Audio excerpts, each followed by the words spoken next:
کیا آپ جانتے ہیں قرآن میں بیان ہونے والے وہ نوجوان کون تھے جو 309 سال سوئے رہے؟ یہ کوئی کہانی نہیں، یہ اللہ کا معجزہ ہے۔ جب ایمان بچانا مشکل ہو جائے تو اللہ کیسے راستہ بناتا ہے۔ اصحاب کہف کا حیران کن واقعہ۔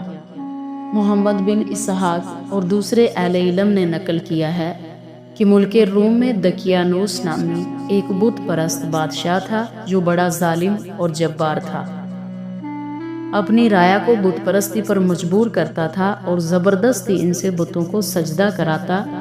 جس شخص کی نسبت سنتا کہ وہ توحید پر قائم ہے اور بت پرستی سے متنفر ہے، اس کو بلاتا اور بت کی آگے سجدہ کرنے یا قتل ہو جانے کے درمیان اس کو اختیار دیتا۔ جو بت کو سجدہ کرتا وہ نجات پاتا اور جو انکار کرتا اس کو سنسار کرتا اور عبرتناک سزا دیتا۔ جہاں جہاں اس کی حکومت تھی سب جگہ یہی آفت برپا تھی۔ روم کے شہروں میں ایک شہر جس کو عرب میں ترتوس کہتے ہیں، وہاں چند نوجوان تھے جو شاہی خاندان سے تھے۔ ایک اللہ کی عبادت کرتے تھے اور توحید پر قائم تھے اور دین مسیح کے پیروکار تھے، اور بعض علماء یہ کہتے ہیں کہ عیسیٰ علیہ السلام سے پہلے گزرے ہیں اور عیسیٰ علیہ السلام کے رفع الی السماء کے بعد خواب سے بیدار ہوئے ہیں۔ امام طبری فرماتے ہیں کہ اکثر علماء کا قول یہ ہے کہ یہ لوگ عیسیٰ علیہ السلام کے بعد گزرے ہیں اور ان کا قصہ حضرت عیسیٰ علیہ السلام کے پہلے کا ہے۔ ابن کثیر نے اسی قول کو ترجیح دی ہے کہ یہ واقعہ حضرت عیسیٰ علیہ السلام سے پہلے کا ہے۔ اس ظالم بادشاہ کو جب ان نوجوانوں کا حال معلوم ہوا تو اپنے پیادے بھیج کر ان کو بلوا لیا اور کہا کہ تم میرے معبودوں کو کیوں نہیں پوجتے اور ان کے لیے قربانی کیوں نہیں کرتے؟ تم کو چاہیے کہ عقیدہ توحید سے باز آ جاؤ ورنہ میں تم کو قتل کر دوں گا۔ اس کے جواب میں انہوں نے کہا کہ ہمارا معبود وہ ہے جس کی عظمت اور جلال سے آسمان و زمین ہے، ہم اس کے سوا کسی کو نہیں پوجیں گے، تجھ سے جو ہو سکتا ہے کر گزر۔ اس کے بعد دوسرے ساتھیوں نے بھی یہی کہا۔ اس ظالم نے جب ان کا یہ قول سنا تو ان کے کپڑے اور سونے چاندی کا جو زیور وہ پہنے ہوئے تھے سب اتروا لیے اور کہا کہ جس سزا کا میں نے تم سے وعدہ کیا ہے وہ میں تم کو ضرور دوں گا، مگر میں تمہاری نوعمری کا خیال کر کے تم کو مہلت دیتا ہوں تاکہ تم اپنے معاملے میں غور و فکر کر لو۔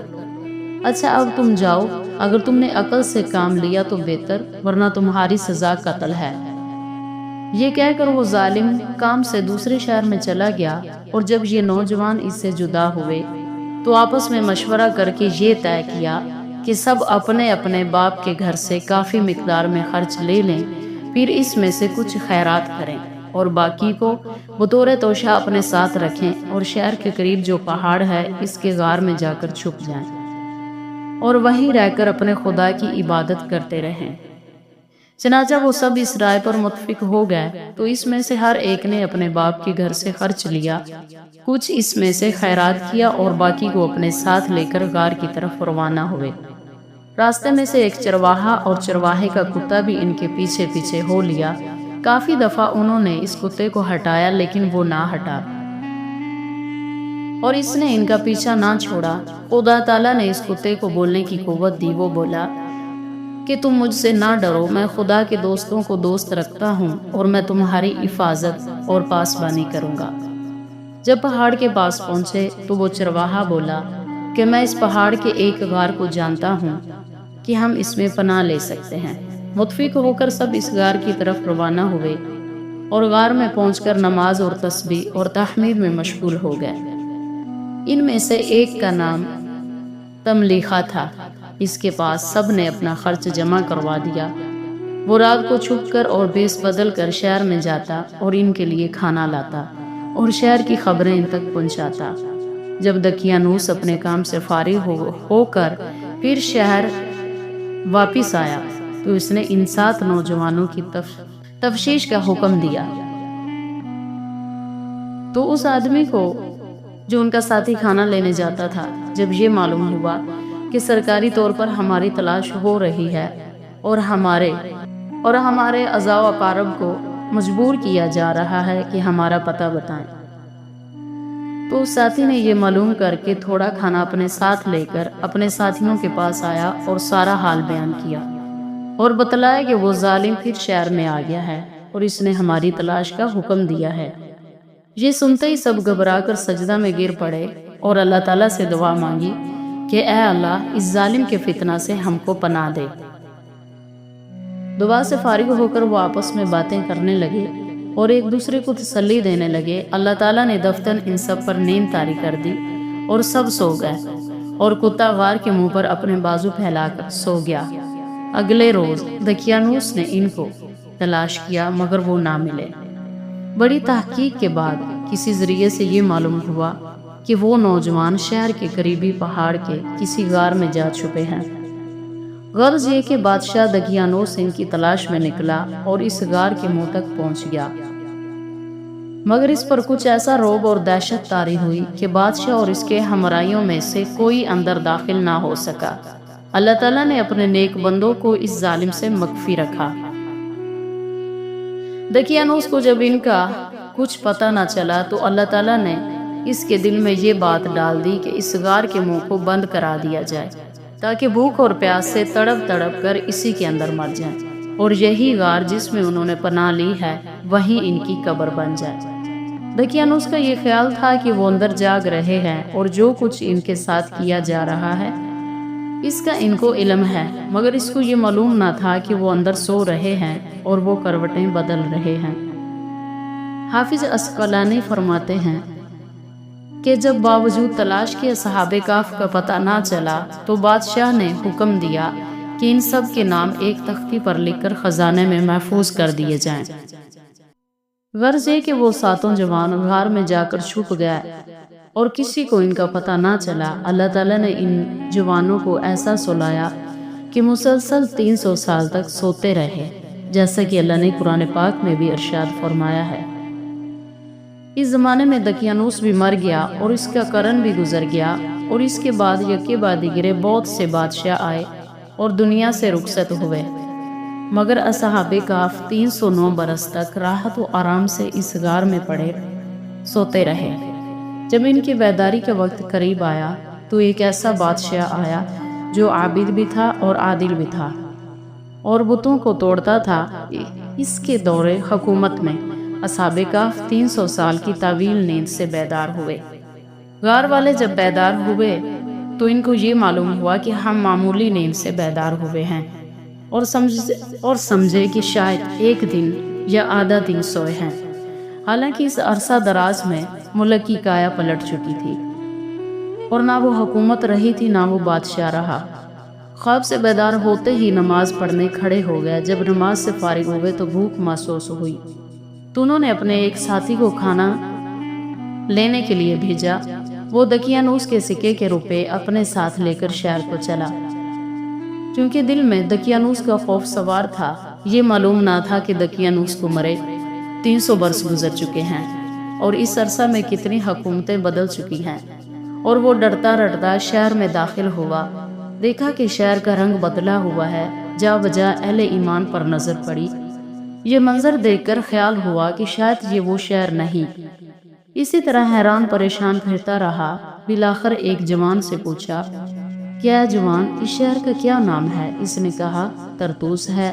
یہ سن کر اس کو اور بھی حیرانی ہوئی کہ یہ ماجرا کیا ہے۔ بالآخر دکان کی طرف گیا اور کھانا خریدنے کے لیے روپیہ نکالا اور دکاندار سے کہا کہ مجھ کو اس روپے کا کھانا دے دو۔ دکاندار نے جب یہ روپیہ دیکھا اور اس کی ضرب کو دیکھا تو حیران ہوا اور کہنے لگا یہ سکہ تو اس وقت کا نہیں، اور اپنے پاس والوں کو دکھایا اور بولا کہ یہ سکہ تو دقیانوسی سکہ ہے۔ اس دقیانوسی سکے کو دیکھ کر لوگ تعجب میں پڑ گئے اور آپس میں یہ کہنے لگے کہ شاید اس شخص کو پرانے وقتوں کا زمین میں گڑا ہوا خزانہ مل گیا ہے اور یہ شخص اپنا راز کسی پر ظاہر کرنا نہیں چاہتا۔ لوگوں نے اس سے پوچھا کہ سچ بتاؤ کہ یہ روپیہ تم کو کہاں سے ملا ہے؟ شاید تم کو اگلے زمانے کا کوئی خزانہ مل گیا ہے۔ اس نے جب ان لوگوں کی یہ باتیں سنی تو خیال کیا کہ شاید ان لوگوں نے پہچان لیا ہے، اب یہ لوگ مجھ کو اپنے بادشاہ دقیانوس کے پاس لے جائیں گے۔ تمام شہر میں اس کا چرچا ہو گیا۔ ہر شخص کی زبان پر یہی تھا کہ اس شخص کو پرانے زمانے کا خزانہ مل گیا ہے۔ اہل شہر اس کے ارد گرد جمع ہو گئے، اس کو دیکھتے اور یہ کہتے کہ باخدا یہ جوان اس شہر کا باشندہ نہیں ہے۔ اس کو شہر کے 2 بڑے افسروں کے پاس لے گئے جو بڑے نیک بخت تھے۔ بڑے سوال و جواب کے بعد وہ دونوں افسر بولے کہ اس شخص کو بادشاہ کے پاس لے چلو۔ اس آدمی کو یہ گمان ہوا کہ اب مجھ کو اس ظالم دقیانوس کے پاس لے جائیں گے۔ بعد میں معلوم ہوا کہ وہ ظالم بادشاہ مر چکا ہے، جسے مرے ہوئے صدیاں گزر چکی ہیں۔ اس وقت اس نے بتایا کہ ہم چند جوان دقیانوس کے ڈر سے غار میں جا چکے تھے، وہاں جا کر ہم سو گئے، آج ہم کھانا لینے کے لیے آئے ہیں اور میں نے کوئی خزانہ نہیں پایا۔ اس وقت ان کو یاد آیا کہ ہم نے شاہی خزانے میں ایک تختی دیکھی تھی جس پر ان سب کے نام لکھے ہوئے تھے۔ تب ان کو یقین ہو گیا کہ یہ سچ بول رہا ہے۔ اس وقت بادشاہ اور شہر کے لوگ سب دیکھنے کے لیے غار کی طرف چل پڑے تاکہ اصحاب کہف کو اپنی آنکھوں سے دیکھیں۔ ادھر سے یہ معاملہ گزرا اور ادھر اصحاب کہف پریشان تھے کہ ان کا ساتھی کھانا لینے گیا تھا اور اتنی دیر ہو گئی کہ پکڑا تو نہیں گیا۔ یہ باتیں کر ہی رہے تھے کہ اتنے میں ان کا ساتھی ان سے آگے غار میں داخل ہوا اور سارا حال ان سے بیان کیا۔ اس وقت ان کو یہ معلوم ہوا کہ وہ اللہ تعالیٰ کے حکم سے 309 برس سوتے رہے اور صرف اس لیے جگائے گئے ہیں کہ لوگوں کے لیے قیامت کی نشانی اور حشر جسمانی کا نمونہ بنے، اور ان کے اس قدر طویل مدت تک پڑے سوتے رہنے اور پھر جاگ اٹھنے سے لوگوں کو معلوم ہو جائے کہ قیامت اور حشر جسمانی بلا شبہ حق ہے۔ اس کے بعد کچھ دیر اصحاب کہف زندہ رہے اور اس کے بعد فوت ہو گئے، اور اللہ تعالیٰ نے لوگوں پر ان کا رعب اتنا طاری کر دیا کہ جو بھی غار کی طرف جاتا تو اس پر خوف طاری ہو جاتا اور وہ اندر داخل نہیں ہو سکتا تھا، جیسے کہ اللہ تعالیٰ نے قرآن پاک کی آیت نمبر سورہ کہف کی 9 اور 10 میں بیان کیا، جس کا ترجمہ ہم پچھلی ویڈیو میں پڑھ چکے ہیں۔ اب آیت نمبر 11 سے ترجمہ سنیں۔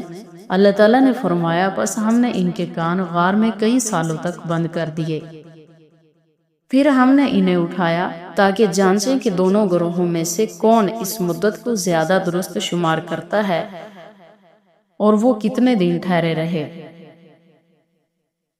ہم تمہیں ان کا حال ٹھیک ٹھیک بیان کرتے ہیں۔ بے شک وہ چند نوجوان تھے جو اپنے رب پر ایمان لائے تھے، اور ہم نے انہیں ہدایت میں اور بڑھا دیا تھا، اور ہم نے ان کے دل مضبوط کر دیے۔ جب وہ کھڑے ہوئے تو کہنے لگے، ہمارا رب آسمانوں اور زمین کا رب ہے، ہم اس کے سوا کسی معبود کو ہرگز نہ پکاریں گے، ورنہ ہم بہت ہی غلط بات کہیں گے۔ یہ ہماری قوم ہے جس نے اس کے سوا دوسرے معبود بنا لیے ہیں۔ کیوں نہیں یہ لوگ ان پر کوئی واضح دلیل لاتے؟ بس اس سے بڑا ظالم کون ہے جو خدا پر جھوٹ باندھے؟ اور جب تم ان سے اور ان کی عبادت سے الگ ہو جاؤ جنہیں وہ اللہ کے سوا پوجتے ہیں تو غار میں پناہ لے لو، تمہارا رب تم پر اپنی رحمت پھیلا دے گا اور تمہارے کام میں آسانی کا سامان کر دے گا۔ اور تم سورج کو دیکھو گے کہ جب طلوع ہوتا ہے تو ان کے غار سے دائیں جانب ہٹ جاتا ہے، اور جب غروب ہوتا ہے تو بائیں جانب کتراتا ہوا چلا جاتا ہے، اور وہ اس کے کھلے حصے میں تھے۔ یہ اللہ کی نشانیوں میں سے ہے، جسے اللہ ہدایت دے وہی ہدایت پاتا ہے، اور جسے وہ گمراہ کر دے اس کے لیے تم کوئی رہنما نہ پاؤ گے۔ اور تم انہیں جاگتا ہوا سمجھتے حالانکہ وہ سو رہے تھے، اور ہم انہیں دائیں اور بائیں کروٹ بدلتے رہتے تھے، اور ان کا کتا غار کے دہانے پر اپنی دونوں بازو پھیلائے ہوئے تھا۔ اگر تم انہیں جھانک کر دیکھتے تو الٹے پاؤں بھاگ کھڑے ہوتے اور ان سے خوف میں بھر جاتے۔ آیت نمبر 19 میں اللہ تعالیٰ نے فرمایا، اور اسی طرح ہم نے انہیں اٹھایا تاکہ وہ آپس میں ایک دوسرے سے سوال کریں۔ ان میں سے ایک کہنے لگا، تم کتنی مدت ٹھہرے رہے؟ انہوں نے کہا، 1 دن یا دن کا کچھ حصہ۔ انہوں نے کہا، تمہارا رب بہتر جانتا ہے جتنی مدت تم ٹھہرے رہے، پس اپنے میں سے کسی کو یہ چاندی کا سکہ دے کر شہر بھیجو، وہ دیکھے کہ کون سا کھانا زیادہ پکیزہ ہے اور تمہارے لیے اس میں سے رزق لے آئے، اور نرمی سے کام لے اور کسی کو تمہاری خبر نہ ہونے پائے۔ آیت نمبر 20 میں اللہ تعالیٰ نے فرمایا، بے شک اگر وہ تم پر قابو پا گئے تو تمہیں سنسار کر دیں گے یا تمہیں اپنے دین میں لوٹا لیں گے اور پھر تم کبھی فلاح نہ پا سکو گے۔ اللہ تعالیٰ سے دعا ہے اللہ تعالیٰ ہمیں قرآن پاک پڑھنے اور سمجھنے کی توفیق عطا فرمائے، آمین۔